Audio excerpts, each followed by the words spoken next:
Magandang umaga sa inyong lahat. Good morning po. Nandito tayo ngayon sa may kahabaan ng South Luzon Expressway.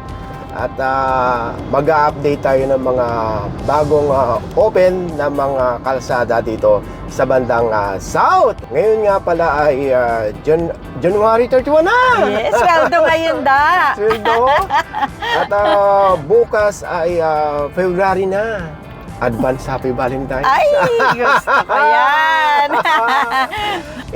Nandito na lang din tayo dahil nung nakaraan, nung na-update natin yung Calax magmula dito sa may South Luzon Expressway hanggang doon sa may Aguinaldo Highway at sakop na nga ng Cavite, ay nakalimutan nating mag-start dito sa may Toll Plaza, sa may Mamplasan, na kung ilang minuto magmula dito sa may South Luzon Expressway hanggang sa Aguinaldo Highway. At i-update na rin namin kayo doon sa bandang dulo pag exit natin ng Aguinaldo Highway kung mayroon ng bayad ang toll. Kaya Super. Kaya sama lang kayo dahil i-guide namin kayo sa ngayon para maiwasan yung sinasabing ginagawang flyover dyan sa Mendez. Ito na sa Mamplasan exit na tayo at papasok na tayo ng Calax.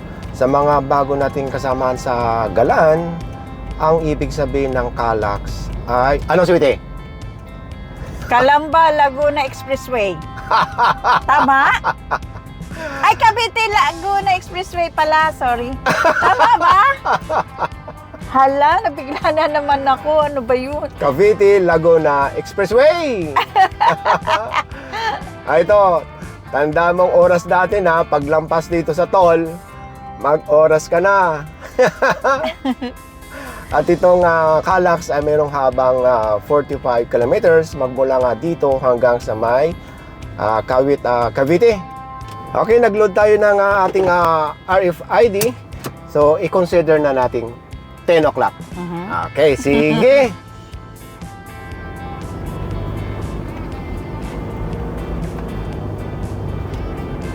Pag halimbawang kulang na kayo sa load ng inyong RFID, paglampas lang dyan ng toll, merong booth dyan para mag-load. Ngayon, ang takbo natin ay 60 kilometers per hour.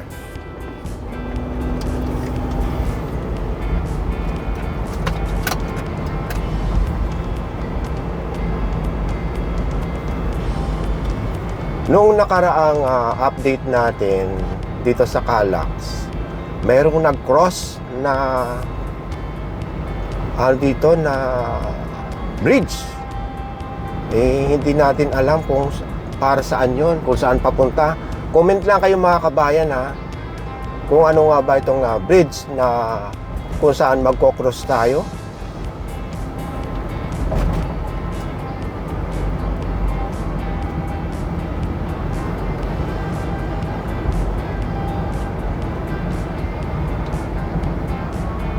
Sayang din naman kasi papunta naman tayo sa lugar na kung saan meron tayong i-update. Hindi natin mapasadahan itong Calax. Kaya nga. Tsaka, dire-diretso na Dire-diretso. At malaman natin kung meron na ngang bayad ang toll. Kasi noon, free pa di ba? Kaya nga.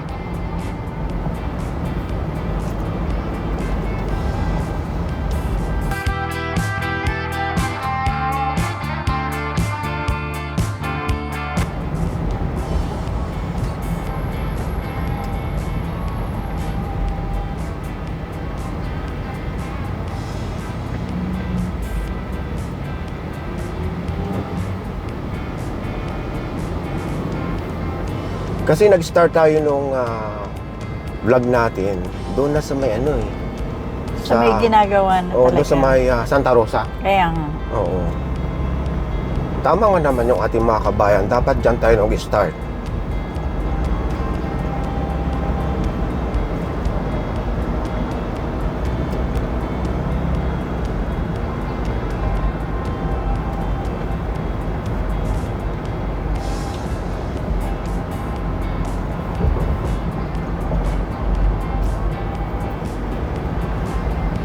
Habang nagbabiyahe tayo dito sa Calax, dito rin magkokonek yung ano eh, yung Citybex.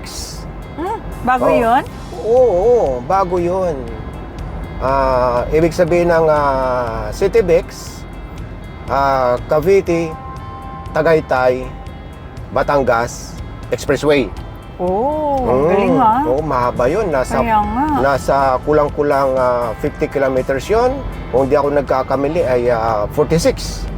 Magmula nga dito, magkoconnect sa Calax. Ang labas nun, doon na sa may part ng Nasugbo. Oo, mabilis Batangas. na lalo. O, ayan siya. Nasa picture.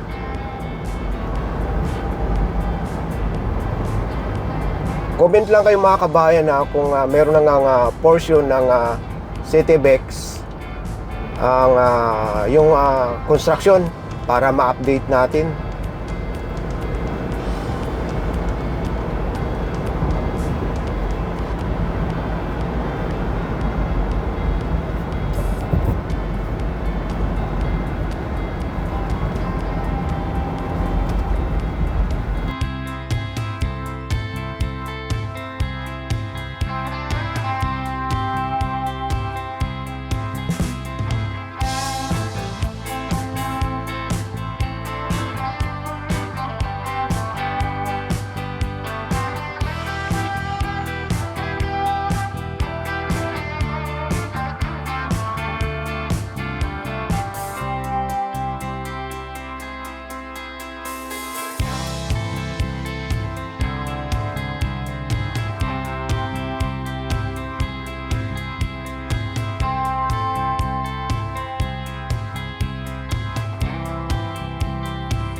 Di ba ilang beses na tayong nakakadaan sa Santa Rosa Tagaytay Road?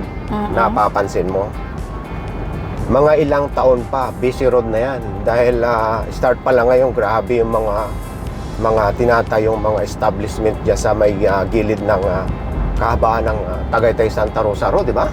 Grabe talaga. Oo, kaya minsan sasabi namin sa inyo, hindi kami umaakit dyan ng weekend. Laging weekdays dahil nga super traffic. Pag-aakyat ng weekend. Lalo ngayon maganda ang panahon, malamig. Oo. Kaya maraming pumapasyal. Oo. Kaya tama lang itong mga i-update naming kalsada papunta ng Tagaytay. May iwasan yung pinaka main road. Di ba? Sagot ka naman. Tama. Ayan, bumagsak siya dito daw sa kabila, yung tulay. Ito. Oo, Ito yan sinasabi. Ay, ito. Yan sinasabi ko mga kabayan, no?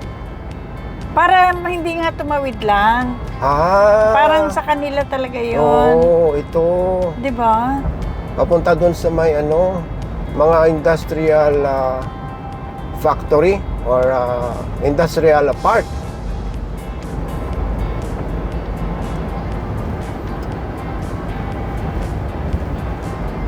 Ang sarap ng mais, oh.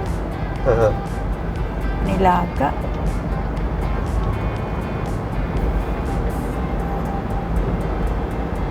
Nandito na tayo sa may exit ng Santa Rosa. Nakaka 6 minutes na tayo. Bilis, ano? Oo.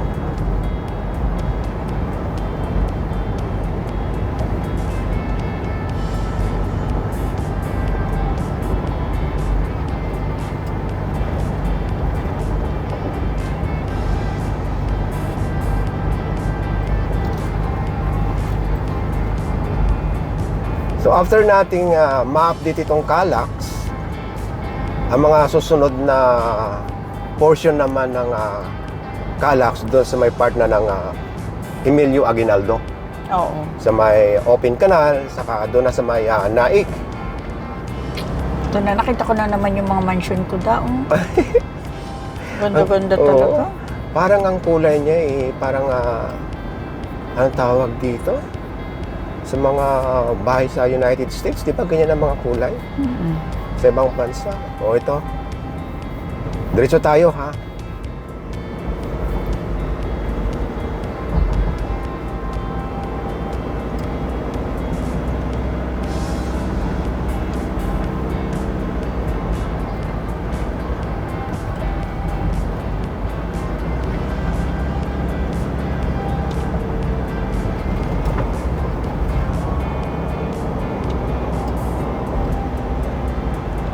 Oy, 80 kilometers per hour na palang takbo natin. Napansin mo ba kung ilan ang 80. 80? Oo. Oh. So, ibig sabihin, mag-average lang tayo dito ng 70, ano? Ayan. 70 kph.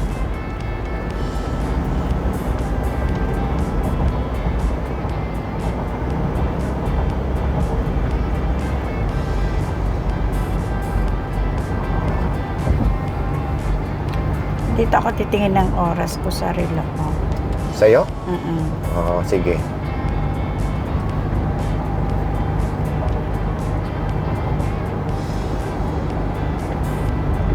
Ah, 100 pa nga yun. May 100 pala. Di ba? Pag kotse.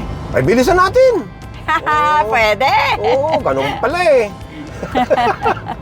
Ang ganda naman kasi ng daan. Mm. First time to Oo. O yan, nasa 100 na tayo.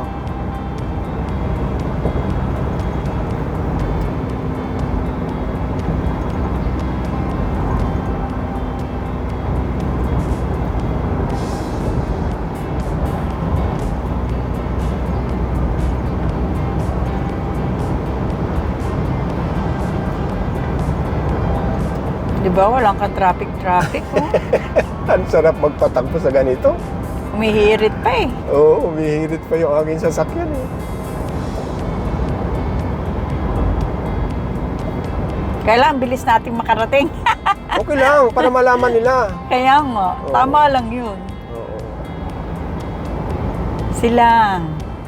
Ayan. Ganda ng bahay na yun. Oh. Grabe. Nasa tuktok ng bundok. 100. Oo nga, nung 100 oh. Very good. Hindi tayo aantokin. Kasi nung sa Skyway Stage 3, 60 lang eh. Nakakaantok. Hindi, sa totoo lang. Oo naman. Oo, lalo pag Hindi, wala. okay lang yun. Kasi nga. Oo nga, siyempre. safety yun. Ang Oo. sabi ko naman, nakakaantok. Kaya nga. Oo, lalo pag walang kausap.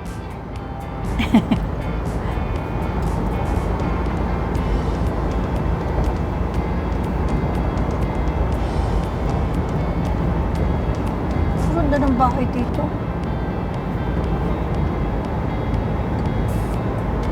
Ayan na. Malapit na. Hmm.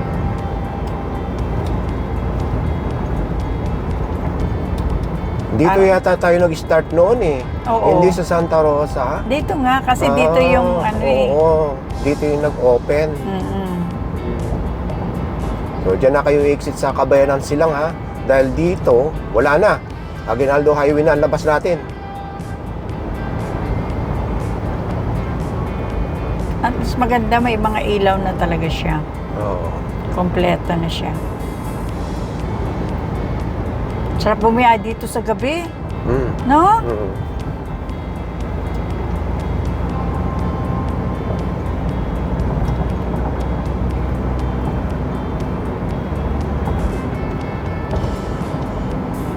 Dito lang tumagal noon eh, yung right of way dito sa rancho.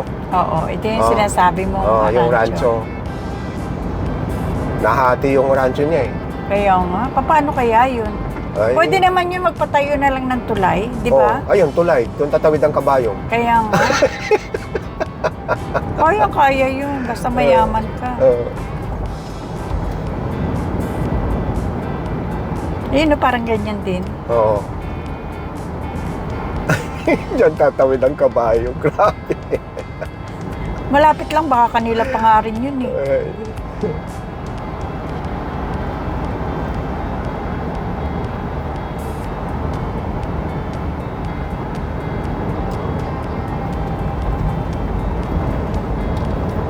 Oh. Yung ilalim nito, yan yung dinadaanan natin dati. Yung Ayun, no? Kaong Road. Yung Oo. ilalim nito ha. So wala nang exit dito. Sa unahan kasi Aguinaldo Highway na eh. Oo. Ayan na nga oh. Oo. 1.5 kilometer.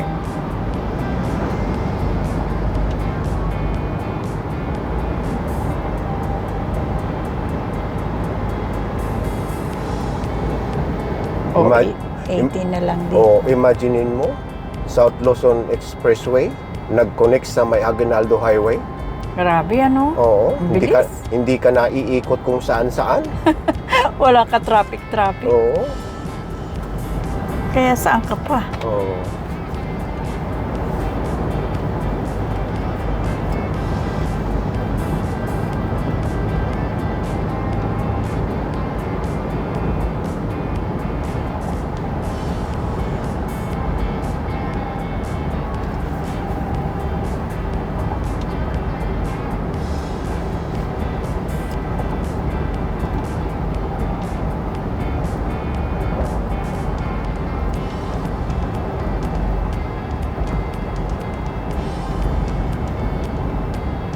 Ayan na. Galing. Andito na tayo. Malamang mga ilang buwan pa. Ang ganda nitong... yan. Oh. Malamang Yung may... island na Oo, yan, yung ano, island panay na yan. halaman. Oo.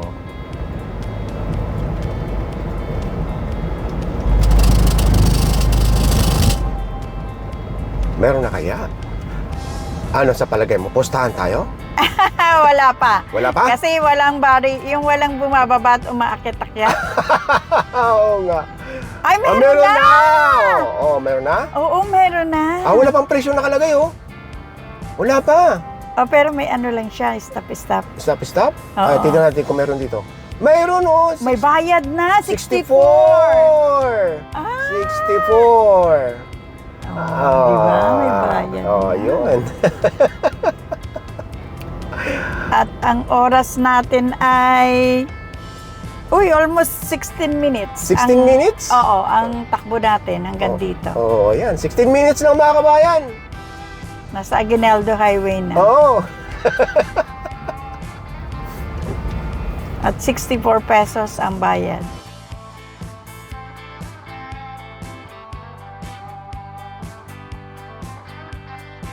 So ito mga kabayan, nandito tayo ngayon sa lugar na nakikita nyo sa map. Yung pakanan, ayan, yan yung papunta ng Dasmariñas at itong pakaliwa ay papunta ng Tagaytay. Saan tayo? Kaliwa. Ngayon, di natin alam kung saan lulusot dyan. Yung papunta ng Governor's Drive, papunta ng General Trias, yung lugar na yan. So abangan natin ha. Diyan yung magkocross. Kakaliwa tayo papunta ng Tagaytay City.